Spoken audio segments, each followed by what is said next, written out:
को लेकर बात करें, उसमें लगातार परिवर्तन की खबरें निकलकर सामने आती हैं। क्या यही परिवर्तन की वजह है? क्या यही जो असंतुलन बार बार निकलकर सामने आता है एक महाविनाश का कारण बनेंगी?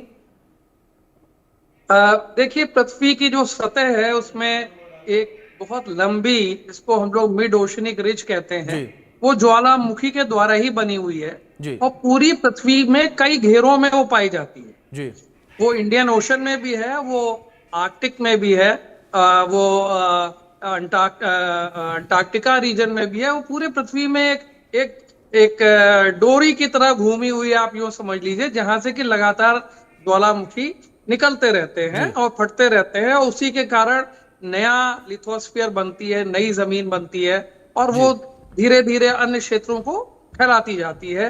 और जिसको हम लोग कॉन्टिनेंटल ड्रिफ्ट कहते हैं या रिफ्ट कहते हैं।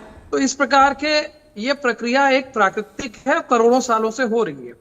जहां तक प्रश्न है कि जो ज्वालामुखियों के ऊपर जो बर्फ की चादरें हैं, और वह चाहे ह्यूमन इंटरैक्शन की वजह से हम जो उस पे लगातार एक समुद्र तल भी बढ़ रहा है, पृथ्वी का टेम्परेचर भी बढ़ रहा है, उसके कारण यदि ये बर्फ की चादरें पिघल जाती हैं तो समुद्र का स्तर तो बढ़ेगा ही बढ़ेगा, साथ ही साथ वहां पर लोड शेडिंग हो जाएगी। यूं समझिए कि एक बड़ा सा वजन रखा हुआ ज्वालामुखी के मुख के ऊपर, उस वजन को आपने बर्फ के रूप में रखा हुआ था प्रकृति द्वारा, उसको आपने हटा दिया। बर्फ की चादर हटते ही वहां पे ज्वालामुखी फटने की चांसेस हो सकते हैं। जो गोल्डस्मिथ कॉन्फ्रेंस की आप बात कर रहे हैं, जो 8 जुलाई को प्राहा में हुई, जी उसमें जिस पेपर का आप लोग जिक्र कर रहे हैं, मुख्य रूप से ये कॉन्फ्रेंस जियो केमिस्ट्री के ऊपर बेस्ड होती है, और दुनिया की सबसे बड़ी कॉन्फ्रेंस है जिसमें कि जियो केमिस्ट मिलकर के दुनिया में क्या हो रहा है उसके बारे में जिक्र करते हैं। तो उनके जो परिणाम आए हैं कुछ रिसर्चर्स के, उससे ऐसा प्रतीत होता है कि ये जो आइस स्नो कवर्ड रीजन्स हैं, चाहे वो न्यूजीलैंड में हो चाहे अलास्का में हो। जी। जी हेलो। जी बिल्कुल। विभूति जी, आपकी आवाज आ जी। रही है। सर, जी। अगर आने वाले 50 सालों को लेकर बात की जाए तो क्या धरती का कोई ऐसा हिस्सा है या पूरी धरती है वो तबाह हो सकती है? क्योंकि जिस तरीके से पूरा अलर्ट जारी किया गया, चेतावनी जारी की गई, इसमें अमेरिका, कनाडा, इस तरफ के देश, न्यूजीलैंड को लेकर बात करें वो मौजूद, रूस को लेकर बात करें उसका नाम भी निकलकर सामने आया कि यहां पर सबसे ज्यादा तबाही जो है वो देखने को मिल सकती है। देखिए, जिस स्तर पे ये लोग एक, जिसे मैं कहूंगा कि हवा फैला रहे हैं, उस जी गति से पृथ्वी की क्रियाएं नहीं होती। जी पृथ्वी पे जो क्रियाएं होती है वो हजारों लाखों सालों के अंतराल पे होती हैं। अब ये कोई भी नहीं बता सकता कि कब किस क्षेत्र में ज्वालामुखी फट सकता है, या बर्फ की चद्दर ऐसा नहीं कि 2-4-10 साल में ये अंटार्कटिका या आर्कटिक के क्षेत्र में पूरी पिघल जाएगी। नहीं, ऐसा नहीं होता।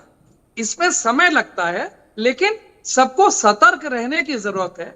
हमको प्रयास ये करने चाहिए कि पृथ्वी का जो बढ़ता हुआ टेम्परेचर है उसको हम लोग एक रोक लगाएं। जी उसमें जितने भी ग्रीन हाउस गैसेस हैं उनके बाहर उत्सर्जन पे विभिन्न देशों को एक पैक्ट करना चाहिए कि उसको 0 लेवल पे लाएं, जी जिससे कि ये जो ग्लोबल अर्थ वार्मिंग हो रही है उसको रोका जा सके।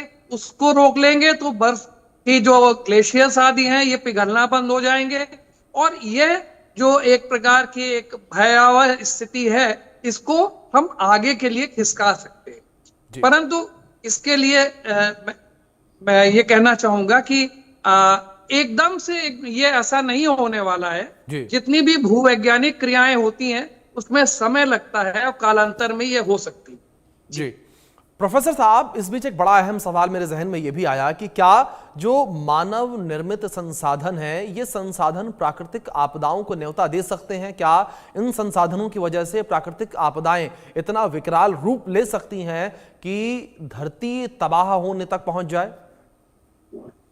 जी, बिल्कुल सही कहा आपने। मैं आपकी इस बात से बिल्कुल एग्री करता हूं जी कि जितने नेचुरल डिजास्टर्स हैं उनका अब ट्रिगरिंग मैकेनिज्म ह्यूमंस के बीच में आ गया। जी जिस प्रकार से हम इंडस्ट्रियलाइजेशन कर रहे हैं, विभिन्न देशों में खास करके जो डेवलप्ड नेशंस हैं और जो डेवलपिंग नेशंस हैं, जिसमें चाइना मुख्य रूप से है, जिस प्रकार से ये उत्सर्जन कर रहे हैं, उससे बहुत सारी प्राकृतिक आपदाएं आ भी रही हैं और भविष्य में भी आएंगी। जी। क्योंकि जो एक नेचुरल साइकिल था, इंडस्ट्रियलाइजेशन का मतलब आज से 50-60 साल पहले की बात मैं करूं, तो वो एक बैलेंस में था और उसमें कोई गतिशीलता नहीं थी।